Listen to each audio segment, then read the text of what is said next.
민수기 말씀을 묵상하기 시작하며 지난 주간 살펴본 1장과 2장 말씀을 통해 하나님께서 이스라엘 백성 중 싸울 수 있는 20살 이상의 사람들을 계수하여 각각 지파의 인구조사를 명하신 것을 살펴보았습니다.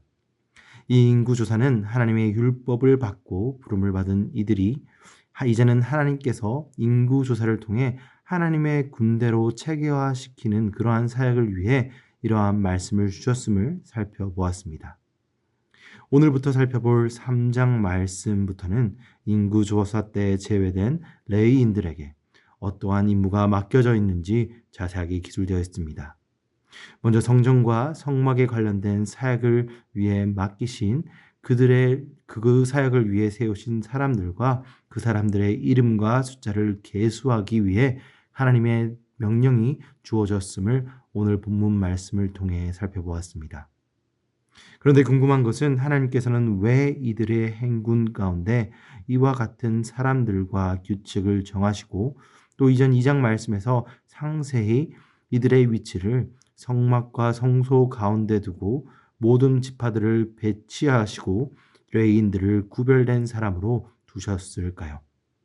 그 이유는 이들의 행군이 그리고 이들이 갖게 될 전쟁이 그저 한 민족의 그리고 이 세력의 이동이 아닌 하나님의 보호를 받는 언약 백성이 하나님의 보호를 받는 하나님의 백성이 이방 신들을 섬기는 다른 민족 가운데서 여호와의 이름을 드러내고 하나님의 사심을 선포하는 백성의 이동과 더불어 영적인 하나님의 사심의 선포였기 때문입니다.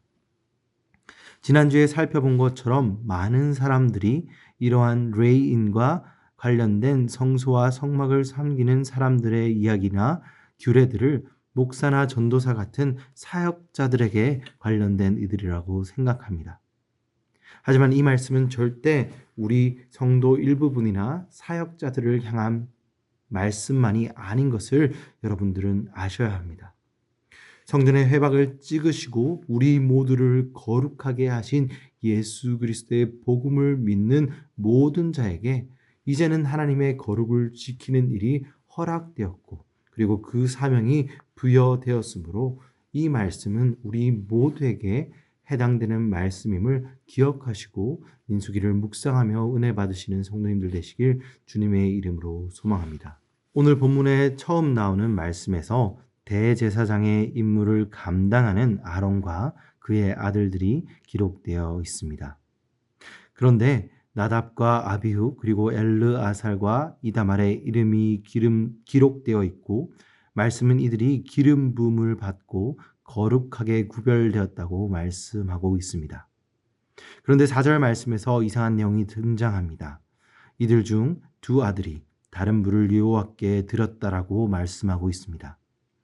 레위기서 말씀에 따르면 하나님께서는 이들에게 제단에 붙고 있는 불로 하나님께 분양하기를 분명하게 명시하고 아주 정확하게 명령하고 있습니다. 그러나 이들이 그 불이 명령하신 불이 아닌 다른 불로 하나님께 드렸고 그 결과 이들이 죽음을 당했다고 기록되어 있습니다. 하나님의 임재와 하나님의 능력을 가장 가까운 거리에서 보아왔던 아론의 아들들의 행동은 단순히 그들이 편리를 취하는 것을 넘어서 있는 행동이었습니다. 이들의 행동은 이들이 자신의 특권 의식에 사로잡혀 자신이 원하는 방식대로 그리고 자신이 옳다고 생각하는 방식을 하나님의 말씀보다 위에 두고 하나님의 말씀 대신 사용해도 된다고 생각하는 하나님을 거스리는 하나님보다 자신의 생각을 위에 두는 죄를 범했기에 이들은 심판받은 것을 오늘 말씀은 드러내고 있는 것입니다. 이제 우리는 우리의 죄값을 우리의 자리에서 대신 받으신 예수 그리스도의 대속하신 은혜로 우리의 죄의 습관에도 불구하고 하나님의 심판을 피할 수 있는 하나님의 진노하심을 받지 않는 은혜 가운데 살아가고 있습니다. 하지만 그렇다고 하여도 하나님의 거룩을 살아내고 하나님의 살아계심을 드러내는 그러한 사명받은 하나님의 선택을 받은 왕같은 제사장의 특권을 받은 이라는 사실과 그 특권을 받은 자의 책무는 전혀 바뀌지 않고 가벼워지지 않았음을 우리는 기억해야 할 것입니다. 오늘 나답과 아비후의 죽음 뒤에 그의 형제들인 아르아살과 이다말이 그 죽은 형들을 대신해 제사장의 직분을 감당하였다는 말씀에서 하나님의 거룩한 제사장이 되는 특권과 자신의 귀한 생명을 자신들의 교만함 때문에 놓아버린 나답과 아비후의 말로의 안타까움을 금치 못합니다. 그리고 하나님의 거룩함을 우리 삶 가운데 지켜내는 그 특별한 은혜를 놓쳐버리지 않도록 우리에게 경각심을 불러주는 말씀임을 오늘 말씀을 묵상하며 느낄 수 있습니다. 사랑하는 성도 여러분, 항상 하나님의 말씀과 성령의 인도하심을 구함으로 그 인도하심과 말씀보다 앞서지 않고 하나님의 명령을, 하나님의 뜻을 살아낼 수 있는 모든 성도님들이 되시길 주님의 이름으로 소망합니다. 이어지는 말씀에서는 여호와께서 모세를 통해 이 레위 지파들에게 아론을 보좌하는 임무와 함께 이스라엘 자손 모두를 위해 시무하는 것을 명령하고 계십니다.